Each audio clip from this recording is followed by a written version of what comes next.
Olá! Bom dia, boa tarde, boa noite, dependendo do horário que você esteja assistindo esse vídeo. Primeiramente, eu gostaria de me apresentar para vocês. O meu nome é Leandro, eu sou estudante de Psicologia da Faculdade de Ilhéus, atualmente finalizando o 7º semestre. E hoje eu gostaria de trazer um tema para vocês muito importante e que está presente na vida de todo mundo, que são as relações familiares. Bom, primeiramente eu gostaria de introduzir falando um pouco sobre o que é família em si, sabe? As pessoas ainda têm aquele ideal da família nuclear, aquela família que é composta tradicionalmente por pai, mãe, filhos, mas a família vai muito além disso. A família vai muito além daquela questão unicamente dos laços consanguíneos. Existe então uma multiplicidade de configurações familiares, sendo elas formadas por pessoas que você tem algum tipo de vínculo, de afeto e que você considera importante, fazendo assim com que família hoje possa ser considerada qualquer tipo de pessoa. Pode ser um amigo que você convive dentro de casa, pode ser seu namorado, pode ser sua mãe, seu pai, seus irmãos, suas tias, suas avós. Então, não existe um único tipo de família, não existe uma única família. Existe também aquela família que a gente escolhe pra gente. A convivência com outras pessoas no mesmo ambiente por um período de tempo, obviamente vai trazer algum tipo de desgaste, porque conflitos são comuns na nossa vida. Esses conflitos eles vão surgir justamente por conta dos valores diferentes, dos ideais diferentes, conflitos de gerações, coisas que, a depender da idade, a depender da personalidade, não vão se encaixar tão bem. E tudo bem, é comum esse tipo de conflito acontecer e é até saudável, porque ele inicialmente deveria promover um tipo de diálogo. Uma maneira de você aprender a lidar com o diferente, com as diferenças, através de uma maneira muito saudável.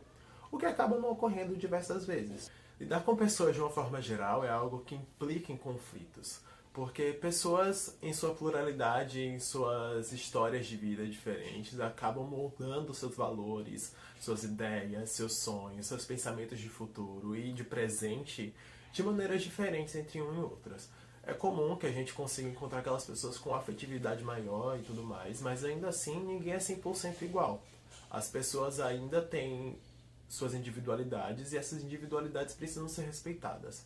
Esses conflitos familiares vão surgir de diversas formas diferentes a depender do tipo de relação. Aqui eu vou trazer uns exemplos para vocês que são muito mais comuns. Primeiramente eu gostaria de falar dos conflitos entre irmãos, que são conflitos que são comuns e que são compreensíveis, visto que muitas vezes eles podem surgir por conta de ciúmes, em disputas de atenção com os pais, em relação aos próprios sentimentos deles, em relação ao tratamento dos pais entre si mesmos.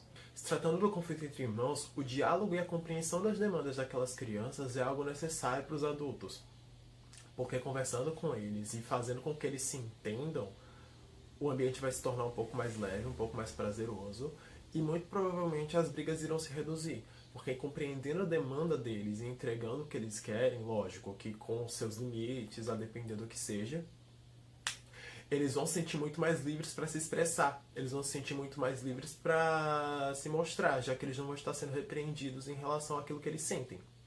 Outro tipo de conflito familiar que pode vir a surgir entre cônjuges, que pode surgir tanto no início de um relacionamento quanto durante ele, que geralmente vai interferir em relação a conflitos em geração à gestão da casa, conflitos monetários, questões da vida a dois, tanto em relação a questão de carinhos, criação dos filhos, ideias conflitantes em relação a isso tudo.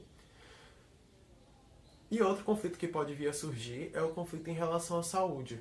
Quando existe algum membro familiar que tem alguma questão de saúde que acaba deixando ele um pouco debilitado. Pessoas com deficiência, pessoas com alguns tipos de transtornos mentais. E ditos os exemplos desses conflitos, nós podemos categorizar também o tipo de gravidade, desde os mais leves, que vão de brigas e picuinhas entre irmãos até uma bronca de um pai, ou até as mais graves, que já são aquelas discussões mais acaloradas, que acabam terminando em brigas, traições no relacionamento. Isso tudo são coisas que podem ser consideradas um pouco mais graves e um pouco mais estressoras. E nesses eventos de estresse, nós temos aqueles que vão durando aos poucos e que vão trazendo certo desconforto, que são cutucadas diárias, desde um comentário sobre uma atitude de uma pessoa, ou então uma insistência sobre determinada coisa, até aquelas que podem não ocorrer diariamente, aos poucos, e que assim vão causando esse desconforto, mas que ocorrem periodicamente, que acabam gerando um estresse absurdo, como uma discussão que acontece, mas quando ela acontece, sai de baixo, porque ali tudo vai terminar de uma maneira não muito boa para nenhum dos dois lados, trazendo um estresse muito, muito, muito grande. E a raiz desses conflitos geralmente é a mais variada possível, justamente porque lidando com pessoas e suas pluralidades, a gente também está lidando com histórias diferentes. E as histórias deles e as vivências deles vão fazer com que determinadas situações sejam lidadas de uma maneira diferente também. Assim como eu não vou lidar da mesma forma que você que está me assistindo a mesma situação adversa. Nós podemos sim ter algumas coisas em comum e pode ocorrer que eu lide da mesma forma que você, porém isso não vai acontecer sempre em todas as situações. E bem, é aí que a gente precisa começar a trabalhar um pouquinho a empatia. A família pode não ter uma compreensão muito boa da situação do familiar, seja por falta de diálogo, seja por falta de saber ouvir. Isso pode se expandir até mesmo às pessoas com deficiência ou com transtornos mentais. Pela falta de compreensão daquela situação em que a pessoa se encontra, o familiar não vai saber muito bem como lidar. Isso não só para eles, também qualquer tipo de situação de saúde, uma pessoa que esteja passando mal e que necessite uma atenção maior. Visto que nós estamos vivendo um momento em que nós precisamos conviver com nossos familiares por um bom período de tempo, já que nós não podemos sair de casa, por favor, fiquem em casa, nós precisamos começar a criar um ambiente um pouco mais harmônico, um ambiente que traga livre expressão, um ambiente que exercite a paciência e a compreensão entre todos. Então aqui nós queremos primeiramente fazer com que as pessoas aprendam a dialogar, porque dialogar, discutir, não é necessariamente brigar. A discussão é uma forma excepcional de você conseguir lidar com os problemas, lidar com os conflitos de uma maneira muito saudável. Então, você falar aquilo que você sente, falar aquilo que lhe incomoda para outra pessoa de maneira educada, de maneira respeitosa, pode ser o primeiro passo. Assim como a outra pessoa e você mesmo parar para escutar aquilo que a outra está te falando, parar para escutar aquilo que ela está te passando, para assim, a partir da escuta, você exercitar a empatia e passar a compreender o problema do outro. Estabelecida a comunicação, nós precisamos trabalhar a inteligência emocional e a nossa paciência também. Justamente porque elas duas andando juntas vai nos ajudar a lidar com aquelas pessoas que são diferentes de nós dentro do ambiente familiar, dentro da nossa casa, e também para lidar com aquelas pessoas que possam estar numa situação de saúde mais debilitada, aquelas pessoas que exigem uma atenção maior. Então, dito isso, o que geralmente acontece nessas famílias? Alguma pessoa geralmente fica encarregada de todo o trabalho daquela pessoa que exige uma atenção maior, de todo o trabalho daquela pessoa que tem alguma deficiência, daquela pessoa que está doente, está com algum problema de saúde. Então, a comunicação atrelada à inteligência emocional e à paciência vai ajudar com que todas as pessoas que estão presentes naquele ambiente acabem dividindo as tarefas. Porque lidar com uma pessoa nessas condições é um pouco complicado. Justamente porque acaba mexendo muito com o nosso emocional, em relação à preocupação, em relação a estresse, em relação a cansaço. A divisão de tarefas, a divisão de atividades para aquela pessoa vai transformar aquilo dali numa tarefa mais leve para todos. Então ninguém vai ficar com menos, ninguém vai ficar com mais. E ainda assim vai ser um trabalho em conjunto em prol de uma pessoa que a gente ama. Aqui eu gostaria de trazer um ditado que todo mundo já ouviu em algum momento da vida, que é: quando um não quer, dois não brigam. E uma briga não acontece de uma pessoa com ela mesma. Uma briga acontece entre duas, três, quatro pessoas que vão agregando naquela demanda daquela pessoa. Então, o meu maior conselho é não brigar. Como eu falei antes, discussão não é briga. Você sentar e dialogar com a pessoa não necessariamente quer implicar numa briga. Então, no momento que você sente que a situação não vai pra frente, que aquilo dali vai persistir por algum momento, decida não brigar. Pode parecer difícil, já que nós somos seres humanos, a gente também tem sentimento, a gente também quer extravasar e muitas vezes pode ser uma situação de justiça. Pode ser injusto pra mim, pode ser injusto aquilo que estão falando naquele momento, mas uma palavra que é muito importante, que a gente precisa usar mais é desculpa. Falar desculpa, se desculpar por qualquer seja o motivo, é algo revolucionário.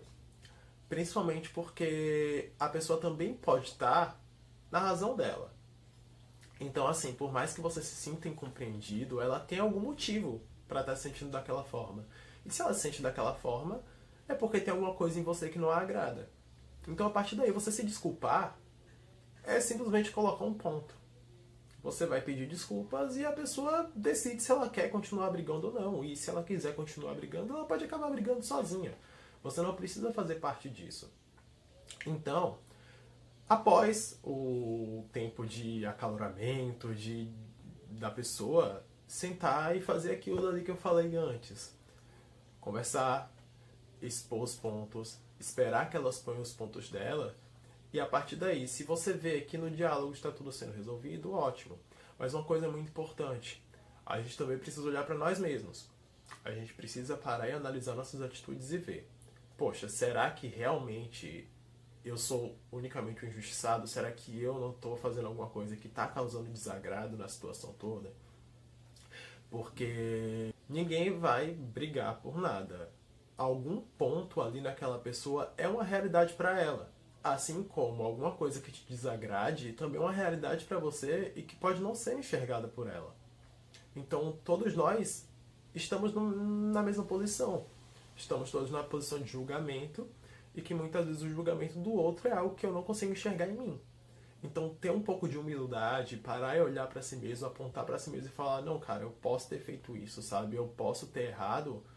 Sentar e pedir desculpas, conseguir conversar e transformar o ambiente de mais harmônico possível, é revolucionário também. A gente está vivendo um momento em que a ansiedade está sendo experimentada pela grande maioria das pessoas. E a partir daí a gente precisa entender que se relacionar é se esforçar para também ter harmonia. A gente precisa entender que as pessoas são seres plurais, são seres diferentes e que todo mundo pisa na bola em algum momento. Eu piso na bola, você pisa na bola, e a partir daí a gente sentar, conseguir estabelecer um diálogo para que as situações sejam resolvidas. Porque no fim de tudo, uma família é composta por gente de afeto. Uma família é todo mundo que você escolhe para estar junto. E aquelas pessoas que você não escolheu, você precisa se esforçar para conviver. Porque é outro ser humano que também tem suas demandas, que também tem seus conflitos e que tá aqui resistindo e lutando para continuar bem nesse período tão complicado. Bom, eu vou ficando por aqui. Logo, logo nossa vida vai voltar ao normal. Tudo vai ficar bem. Espero que vocês estejam bem. Espero que vocês fiquem bem se não estiverem. Se cuidem. É essencial o amor próprio nesse momento também, tá certo? Muito obrigado pela atenção de vocês e fiquem em paz.